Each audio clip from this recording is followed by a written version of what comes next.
I'm excited and I know I'm gonna be really happy and it's gonna be a cool experience. But right now, it's just a lot. So overwhelmed. Okay.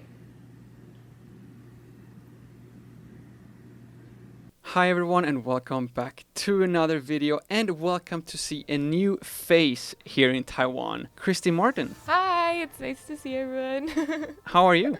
I'm doing well. Yes, I'm new to Taiwan. I've been doing YouTube for a year, but people just recently started watching my videos, so. But before you all go and actually subscribe to her channel, I thought that we should spend a couple of minutes here trying to get to know you a little bit more, hear your background to why you're actually here in Taiwan, and then afterwards, of course, you can all go and subscribe to her after you finished watching this video. That sounds good.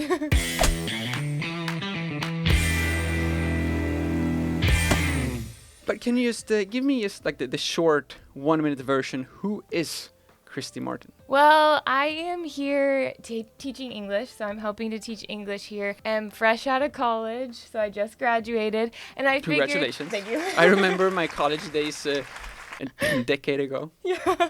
Just figured, why not the year after I finished college, go on an adventure?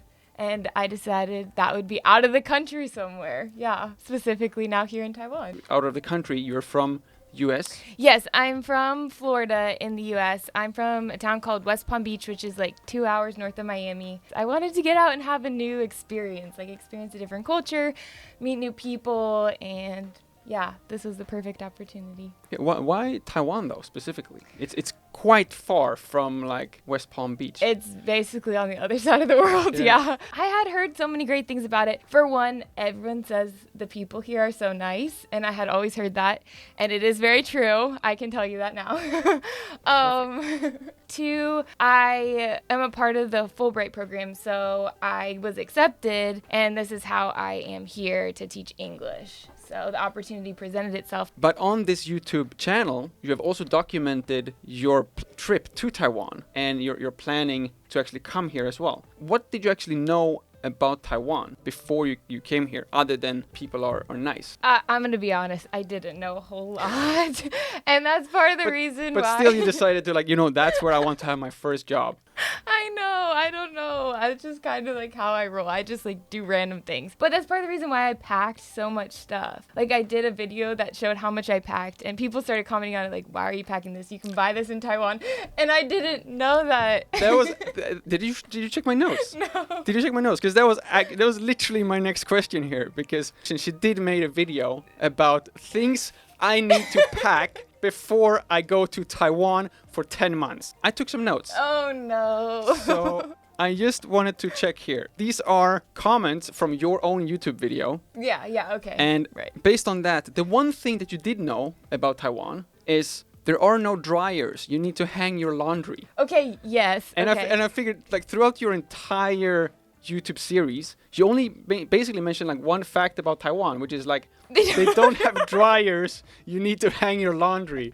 I really like the priorities you're making there. I think that just was because obviously I've never done that in my life because we always just have a dryer. So maybe that just made a big impression. I don't know. This is among the things that you pack down. I need to get toothpaste, extra toothbrushes, deodorant, and makeup. And I just out of slight curiosity, how did you imagine Taiwanese people to brush their teeth?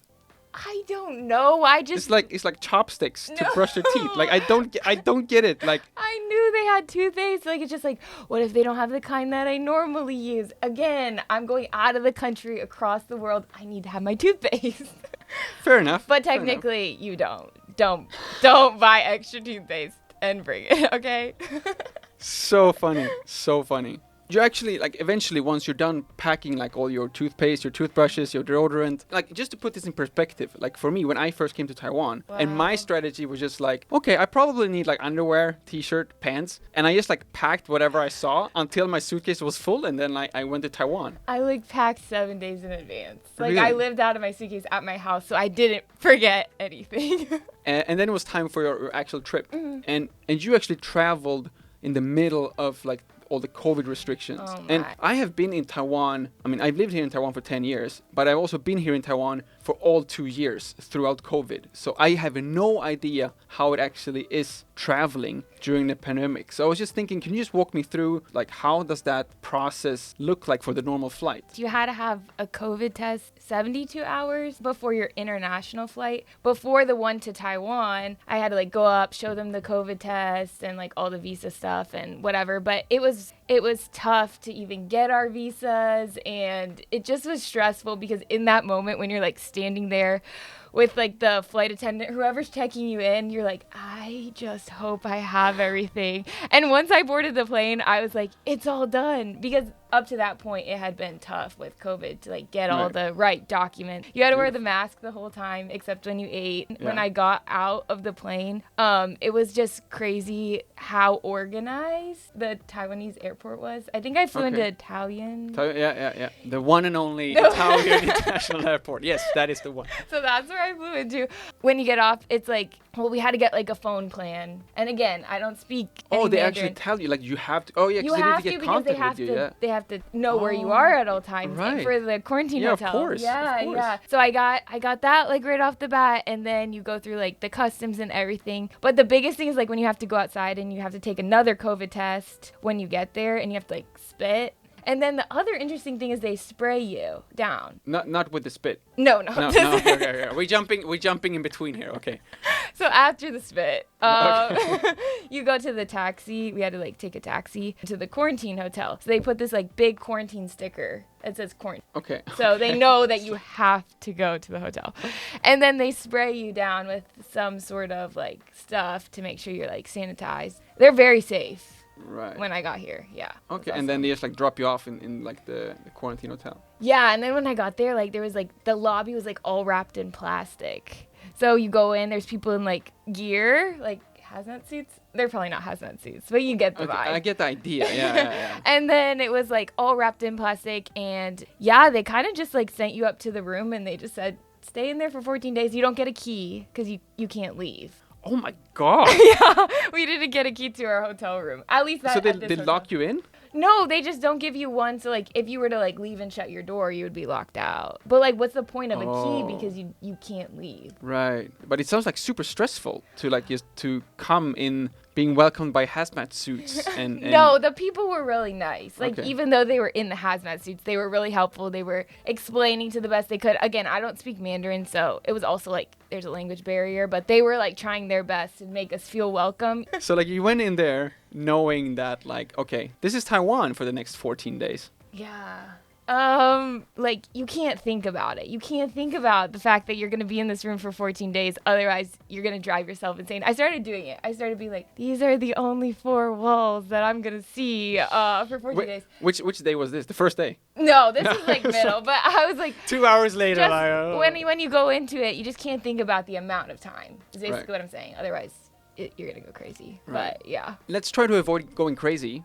But let's also try to think about all that time that you spend there. Okay. Because again, let's go back to your packing list. Oh gosh. And then I'm so embarrassed. On your 10 months trip to Taiwan, what you prioritized, in addition to the toothpaste, the toothbrushes, the deodorant, and all of that, you also made sure to include Starbucks instant coffee and coffee creamers because you needed that during your 14 days quarantine. Okay, coffee is really important to me, and I knew that they weren't going to have a coffee maker in the room, but I knew they would have hot water, therefore instant coffee. Again, I could have just, now looking back, like Food Panda, I could have just ordered it. But I didn't know.